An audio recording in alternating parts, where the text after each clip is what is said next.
Thank you very much, Your Excellency Rigathi Gachagua, Deputy President of the Republic of Kenya. My colleagues from the Cabinet, Attorney General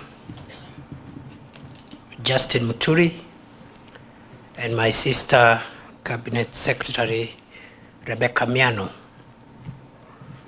and all the senior officers present here from all ranks, PSs, Inspector General of Police, the DIGs, RCs,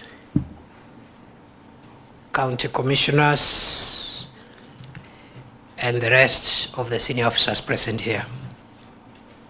Your Excellency, sir, mine is to communicate the decision of the Government of Kenya to notify the people of Kenya of government action aimed at eradicating illicit brews, drugs, and substance abuse in the country. His Excellency Dr. William Ruto, the President, among other things, was elected on the premise of restoring the dignity to the people of Kenya, especially those at the bottom of the socio-economic pyramid. To do so, the President identified key areas that require radical legal, policy, administrative, and operational reforms. Illicit brews, drugs, and substance abuse, majorly among teenagers, the youth, and even the elderly, are not only a grave social concern, but is now an existential threat to the well-being and sustainable future of our country. These brews, drugs, and substances are directly and negatively impacting on economic growth and development, ruining lives and livelihoods, occasioning family disintegration, facilitating crime, and the spread of disease, including HIV and AIDS, and indeed, fellow Kenyans, brews that are illegal, drugs, and substances are now a major national security threat and also a threat to public health across the country. Every household in Kenya today hosts and can relate to incidences of alcohol and drug abuse. No family has been spared. If your family has been spared, your neighbor's family has not been spared. It is on this basis that the President assigned the Deputy President, His Excellency Rigathi Gachagua, the role of leading the war on illicit brews, drugs, and substance abuse. Strategic consultative regional meetings bringing together senior security officers, national government administration officers, members of parliament and county assemblies, lead ministries and agencies, religious groups, opinion leaders, and the community have been held in Mount Kenya region, Lower Eastern region, Rift Valley, and Coast region.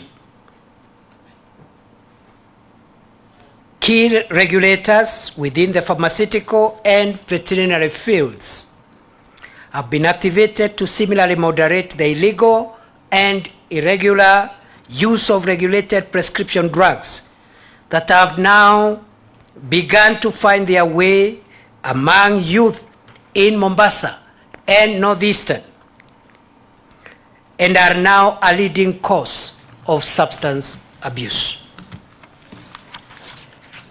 And this demonstrates that the problem is now essentially a national problem. No region, no part of the country is free. From these consultations, gaps have been identified and progress is now being made on the legislative, administrative, institutional, and enforcement fronts. 11 counties are at different stages of developing model alcoholic drinks control laws, with Nyandarua County having led the pace in securing full enactment of a now enhanced licensing and enforcement framework. Law enforcement officials found complicit in the manufacture and trade of illicit alcohol and substances have been severely disciplined already. The screening, rehabilitation, and reintegration of victims of alcohol and drug abuse has also been enhanced. But there have been some drawbacks. Last month, the country lost more than 20 lives in one village in Kirinyaga County to poison packaged as alcohol by the merchants of death. This, fellow Kenyans, is unacceptable. This trajectory must be contained before it escalates into a national disaster. For this reason, the government of Kenya has today, under the direction of His Excellency the President, convened all regional and county national government administration officers and security teams, including county police commanders from the Kenya Police Service, the Administration Police Service, and the Directorate of Criminal Investigations, backed by relevant sector regulators. The consultations have not only identified the internal failures and fractured approaches that have facilitated these vices, but similarly reiterated the critical role that the national administration and security architecture will now be required to play in the restoration of the dignity and utility to a generation that would otherwise be lost. As previously indicated, the trade, consumption, and abuse of illicit alcohol, narcotic drugs, and psychotropic substances now ranks as one of the 5 key national security threats that include terrorism, banditry and livestock rustling, cultural, religious, and political extremism, and climate change. And therefore, this war that we announce commencing today is a war about the future of Kenya. This war that we launch here today is about the viability and sustainability of our republic. We have therefore the duty to communicate to all members of the public that the war that we launch today is not just a time-bound operation, it's a perpetual war which will continue as long as Kenya exists, or as long as the problem exists, whichever comes earlier. Therefore, where we have placed terrorists who plot to harm our country the organized criminals terrorizing parts of our country, pretending to be cattle thieves, where we have placed religious, cultural, and political extremists who have hurt the country so badly in the past, including the recent event in Shakahola. This is the same place we have placed all those in Kenya who are engaged in one way or the other in the manufacture, distribution, sale, and I dare say even consumption of illicit drugs, narcotics, psychotropic substances, and illicit liquor. And since this is about the future of the country, this is squarely a national security matter. This statement has taken time to situate why we are here. Right from the instructions of the President to his deputy, to the directives of the President through the National Security Council, and the rest of us. Therefore, any officer present here or watching from elsewhere who think this is the usual time-bound, periodic security operations is in for a rude shock. As I said, what we start today will continue as long as Kenya exists or as long as the problem exists, whichever comes earlier. If the problem goes earlier, we stop the operation. If it doesn't end, we continue with the operation until the end of the world. Therefore,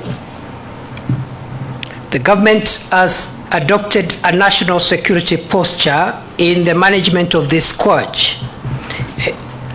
And by this, it must be clarified that as a national security threat, politics, culture, religion, and other antecedents that always cloud our national conversations are removed from this matter.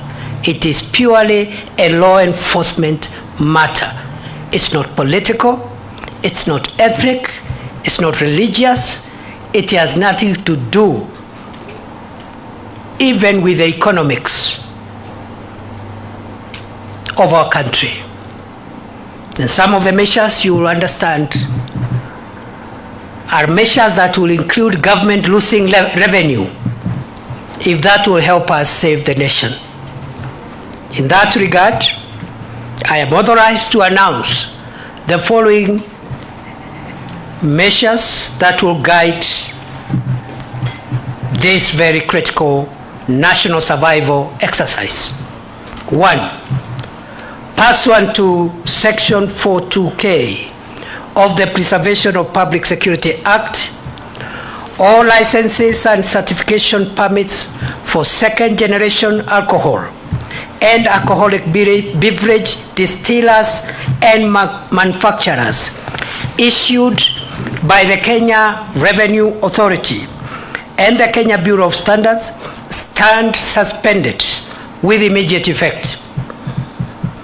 All existing valid licenses will be vetted afresh within 21 days of this directive, with premises approved to resume operations only upon receipt of fresh approval.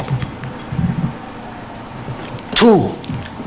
Pursuant to number 1 above, the Ministry of Interior and National Administration invites all currently licensed manufacturers and distillers to a meeting to be held on Tuesday, the 12th March 2024 at 10 a.m. on the above prescription. Due notification, including venue and agenda, will be communicated to those who this information relates. 3. Fresh license applications shall require manufacturers to have quality control laboratories installed with gas chromatography, with flame ionization detectors, and this must be operated by competent laboratory analysts and tests incoming raw materials and finished products before releasing them to the market. The laboratories should register with a provider of inter-laboratory comparison and submit their quality control results to the Kenya Bureau of Standards on monthly basis. For the avoidance of doubt, fresh license applications shall require manufacturers to have quality control laboratories installed with gas chromatography with flame ionization detectors. Number 4, all alcohol manufacturers shall henceforth establish and document all traders in their distribution chain and have procedures for ensuring full traceability from factory to the consumer of alcoholic products manufactured for sale. All alcoholic products shall include traceability information, including manufacturer details, location, ingredients, and content. Number 5, the Kenya Bureau of Standards shall ensure that within 45 days, all industrial ethanol is denatured or marked with a denaturing agent known as denatonium benzoate to prevent diversion and or the accidental use of industrial ethanol in alcohol manufacture.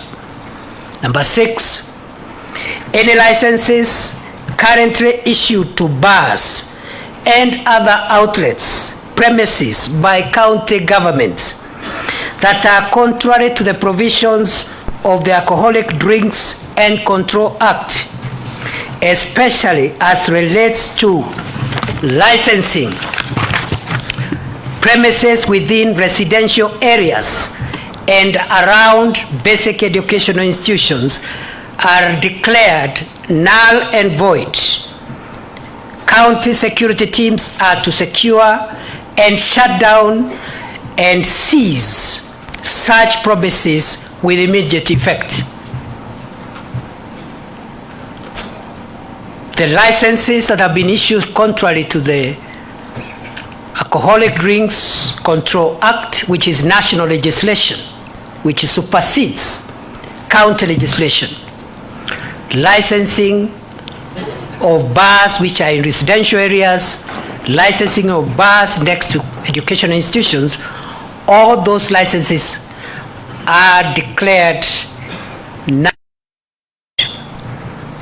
and county security teams across the country must enforce the law that I have just cited with immediate effect. Number 7, no bars or alcoholic outlets shall be allowed to operate beyond the stipulated operation hours as provided for in Article 34 of the Alcoholic Drinks Control Act, failure to which the operator shall be fined or imprisoned as provided by law, and all the drinks and related accessories in the premises will be forfeited with accompanying licenses being revoked. I also need to clarify that the government has also engaged with the Director of Public Prosecutions and also other stakeholders, including the judiciary, all stakeholders in the administration of justice. And one of the results of that engagement is that the Director of Public Prosecutions has assured the country that his office will be going for auxiliary orders against those who perpetuate the vice of either manufacture, transportation, distribution, sale of alcohol. And those auxiliary orders, which are already provided in law, include forfeiture of any motor vehicle that is transporting narcotics or other illicit substances, that those vehicles be forfeited to the state, and also forfeiture of premises that are used to store merchandise, which falls in the category of our discussion this morning. And number 7, just to clarify that we must respect the laws that exist on hours when bars can be open. And if the hours when bars can be open are provided by law, it therefore means those are the same hours that the people of Kenya can enjoy their leisure in taking alcohol. The people of Kenya must go home when that time expires. They must proceed home. And they must leave before those hours and make sure that they reach home in good time, because I'm told the speed of mobility when one is intoxicated is a bit slow. Because we don't want to collect Kenyans in dirty ditches, so they should go a little earlier. But anybody found taking alcohol or selling alcohol after those hours, we will do what we must. Number 8, all manufacturers, distillers who are aware of counterfeits of their products and fail to report to the Anti-Counterfeit Authority on the same shall be deemed complicit. Licensed manufacturers will be required to furnish county security teams with the geolocation and physical details of their licensed premises, as well as stock records per licensed premises. Any other physical premises stocking, manufacturing, and housing manufactured stocks will be deemed illegal stocks for destruction. Number 9, Section 17A of the Narcotic Drugs and Psychotropic Substances stipulates that a law enforcement officer or public officer who aids and abets any offense under the Act, including concealing the commission of any offense and collusion, shall be liable to punishment. In this regard, officers abetting, concealing, or colluding with any person to commit an offense under the Alcoholic Drinks Act or even under the Narcotic Drugs and Psychotropic Substances Act shall be liable in accordance with the law.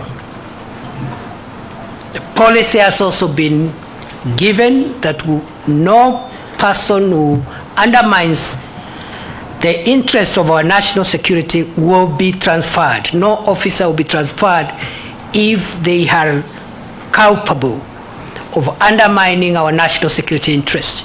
We'll find a way of expediting your removal from service in the shortest time possible. And the other things we can discuss, including if you take us to court, we know what to do when you take us to court, and we are patient enough to wait for hearings and appeal until the Supreme Court. By that time, Kenya will be on the move. Further, number 10, and in line with the Public Ethics Act, all public officers in the enforcement and compliance chain, namely the Kenya Revenue Authority, the Kenya Bureau of Standards, and the Anti-Counterfeit Authority, Public Health, NACADA, Ngao, National Police Service, and everybody else shall not own and operate a bar directly or through a proxy. All public officers currently operating such premises are required to shut them down or resign from the service with immediate effect. Cross-referencing of the Public Service with the Public Service Commission, National Police Service Commission, and distinct agency staff records shall be undertaken to ensure compliance thereof. Number 11, all landlords or premises owners shall be deemed aiders and abettors thereof and be liable for renting out space for establishment of bars, wines and spirits outlets in prohibited areas pursuant to Section 20C of the Penal Code, Cap 63 of the laws of Kenya. 12. All chemists and aggrovests must submit their licenses to the Pharmacy and Poisons Board and the Veterinary Medicine Directorate for verification within 30 days from today, failure to which they shall be deemed unlicensed for closure. All licensed and non-compliant drug manufacturers, aggrovests, and chemists are to be shut down with immediate effect. The list of currently approved and licensed establishments have been shared with county security teams for reference. 13. All licensed pharmacists and veterinary doctors dispensing prescription drugs without prescription shall be deregistered. All licensed chemists or pharmacists and aggrovests, when issuing prescription drugs, shall mandatorily issue a certification of the issuing chemist or aggrovate, name and license number of the issuing officer for purposes of tracing or traceability. 14. All vehicles, buildings used in storage, manufacturing, trafficking in illegal drugs, illicit brews, and alcohol shall, pursuant to Section 74 of the Narcotic Drugs and Psychotropic Substances Control Act, be seized and deemed to be government property. 15. The Ministry of Interior and National Administration and the Ministry of Health shall put in place measures for branding and color specification of all alcoholic and tobacco distribution vehicles. Further, such products are to be transported between the hours of 6 a.m. and 6 p.m. only. The guidelines to be issued within 14 days from this directive, with manufacturers expected to secure full implementation within 45 days. 16. A multi-stakeholder approach has been instituted to strengthen surveillance, enforcement, and compliance at all levels, led by the national government administrative officers who are the chairpersons of the security and intelligence committees in their various jurisdictions.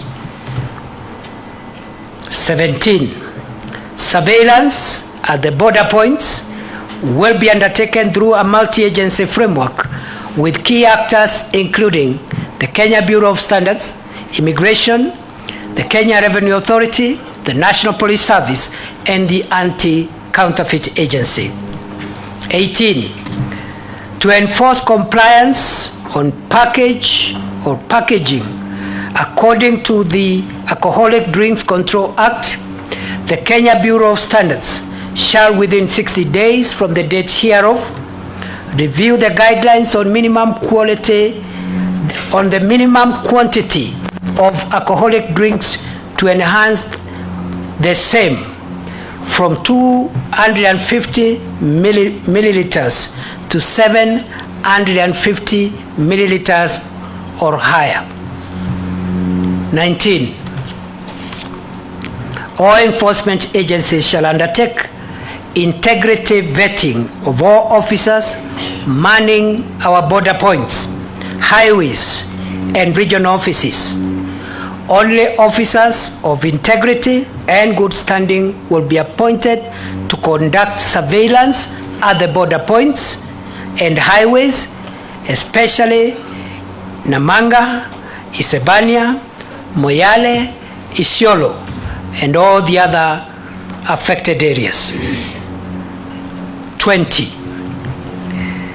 The importation, manufacture, sale, use, advertisement, promotion, or distribution of shisha is outlawed in the country.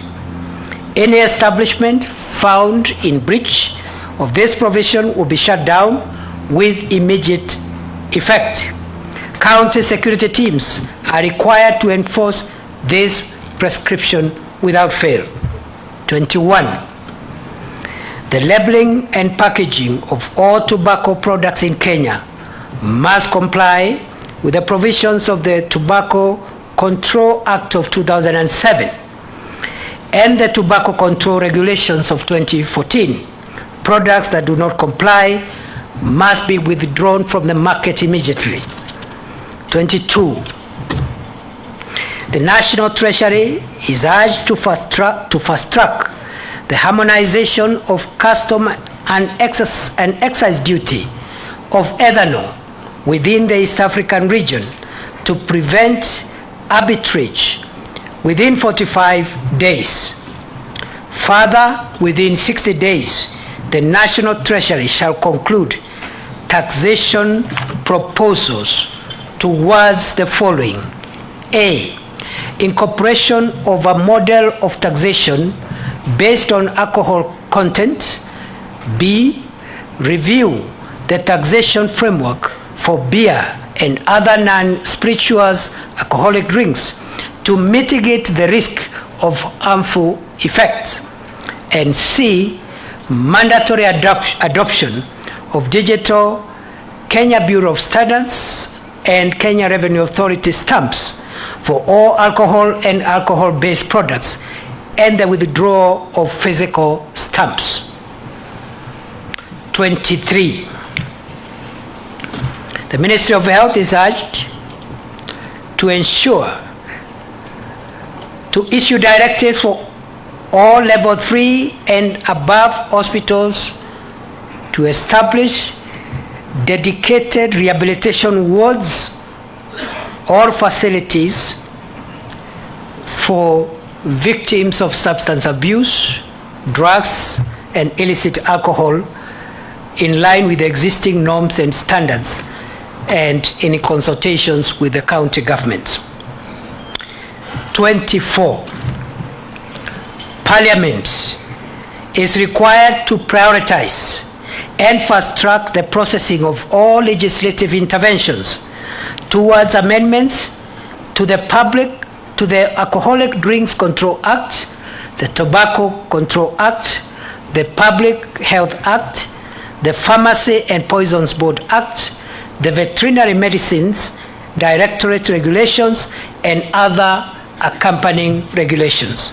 In particular, the amendments to the Alcoholic Drinks Control Act shall ensure that county licensing is conditional on receipt of a clearance certificate from NACADA as a precondition for the issuance of license to sell, distribute, and otherwise deal with the alcoholic drinks.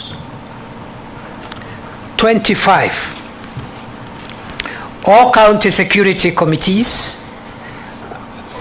have received the existing approved and licensed lists of manufacturers, distillers, pharmacists, and agrovets. The committees are hereby directed to shut down and destroy all illicit manufacturing installations, distilleries, agrovets, and chemists not within the approved list of licensed enterprises within 10 days of this directive, County Security Committee members will be held personally liable and subject to disciplinary action where an unlicensed manufacturing installation, distillery, aggregate, or chemist is found operating in their respective jurisdiction. Community and neighborhood committees and members of the public are required to support this initiative through the designated toll-free line 1192. I repeat, community and neighborhood committees and members of the public are invited and even required to support this initiative through the designated toll-free line 1192. Since this is a national security threat, the obligation of individual citizens to support this cause is also mandatory for the sake of our nation, because the duty to protect our nationhood and our constitutional order is a duty that binds every state organ, every arm of government, but it's also a duty that binds every individual. We must protect our nation together. Officers will be available to receive any complaints and concerns relating to the manufacture, trade, transportation, storage and consumption of illegal alcohol, drugs, and other substances. In conclusion, fellow Kenyans, the government appreciates the political leadership in Parliament, both houses, the National Assembly and Senate, and our 47 county assemblies within the Republic, county governors, leaders, and other leaders for their support in this war. We appreciate in particular the county governments that have adopted the county model laws. The government further appreciates the members of the public who routinely engage security officers to share information and reports on illicit and illegal alcohol, drugs, and other substances.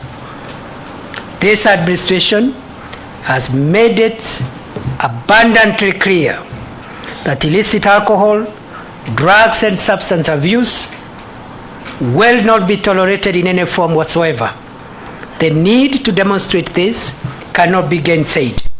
In keeping with the administration's commitment, we as state officers here and our colleagues who are not here are bound to take responsibility and to meet the full consequences for any political and social ramifications. We are ready for this task. This operation is a national security operation and fall entirely within the remit of the law enforcement machinery of the state and its multi-agency collaborators. Political,